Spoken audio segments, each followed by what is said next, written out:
একটা স্বপ্ন আমাদের সবার সামনে, তোমাদের সামনে, জাতির সামনে তোমরা নিয়ে এসছো। প্রথম শুরুতেই আমরা যারা শহীদ হয়েছে তাদের কথা স্মরণ করি। যারা শহীদ হয়েছে তারা চলে গেছে, তোমাদের দিকে তাকাচ্ছিলাম, ভাবছিলাম তোমরাও শহীদ হয়েছে। এটা শুধু ভাগ্যের খেলা, তুমি এদিকে রয়ে গেছে, শহীদ হয়েছে। আজকে তারা আমাদের সঙ্গে বুঝতে পারত,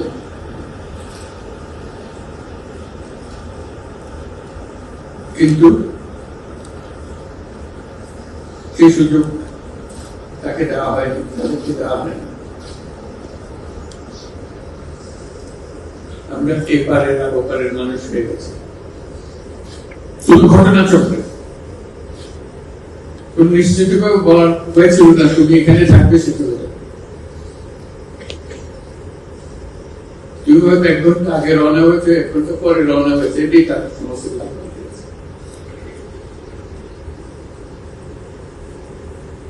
যখন হাসপাতালে যাই তাদের দেখার জন্য, টাকাতে কষ্ট হয়। এরকম তরতাজা একটা ছেলে, একটা মেয়ে, এরকম ভাবে কিভাবে ছিন্ন বিচ্ছিন্ন হয়ে গেছে, মাথার খুব চলে গেছে, এদিকে পা চলে গেছে। একদম তাজা তরুণ রংপুরে আমাকে বলল ফুটফুটে এসেছে, স্যার আমি সারা জীবন ক্রিকেট খেলতে চেয়েছিলাম, ক্রিকেটার।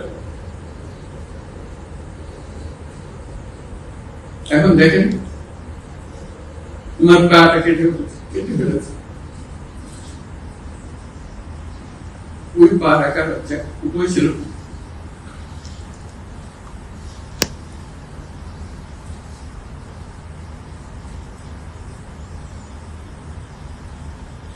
সে আমাকে জিজ্ঞেস করে,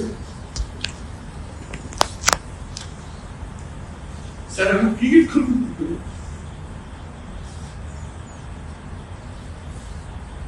ক্রিকেট তার মাথা থেকে যাচ্ছে না, পা না।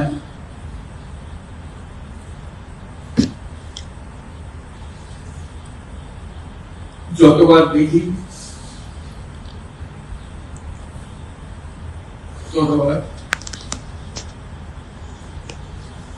মনের সঙ্গে প্রশ্ন জাগে। এটাই আমরা বাংলাদেশ বানিয়েছি,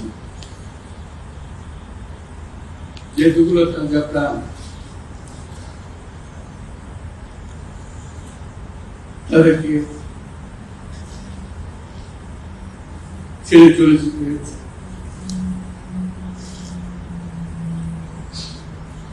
আমরা যারা এখানে আজকে বসে কথা বলছি, তাদের একমাত্র দায়িত্ব তাদের যে জীবনের বিনিময়ে তারা আমাদের আজকে এখানে বসার সুযোগ দিয়েছে। তারা না গেলে আমরা আজকে এখানে বসতে পারতাম না।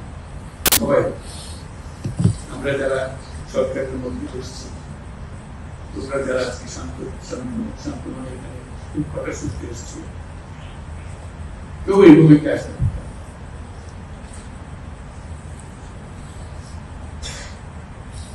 কালকে একটা হাসপাতালে গেলাম, আবার সেই দৃশ্য,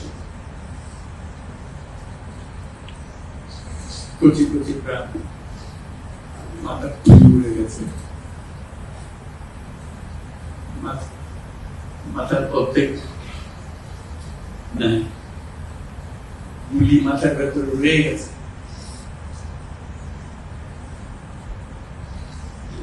একজন রংপুরের হাসপাতালের দৃশ্য, একটা এক্সরে দেখালো,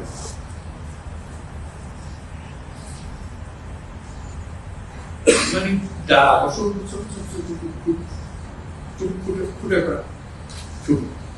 এমন বুঝতে পারতেছে মানে কি দেখাচ্ছে আমার।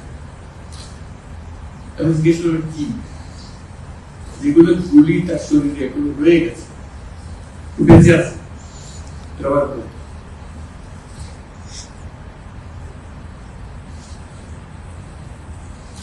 যতবার দেখি ততবার শুনি,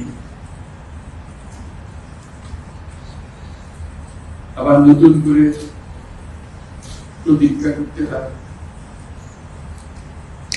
যে স্বপ্নের জন্য যারা প্রাণ দিয়েছেন সেই স্বপ্নকে আমরা বাস্তবায়ন করব। এটার থেকে আমাদের বেরিয়ে যাওয়ার কোনো উপায় নেই। আমাদের যোগ্যতা না থাকতে পারে, আমাদের ক্ষমতা না থাকতে পারে, কিন্তু আমাদের প্রতিজ্ঞা রইল আমরা এটা করব।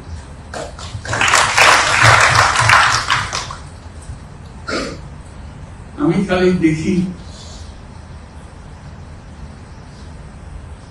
এই যে ছবিগুলো, আমি তাদের সাক্ষাতে ছবি বলতে যে দৃশ্য দেখলাম, এটা তো সবাই দেখছে,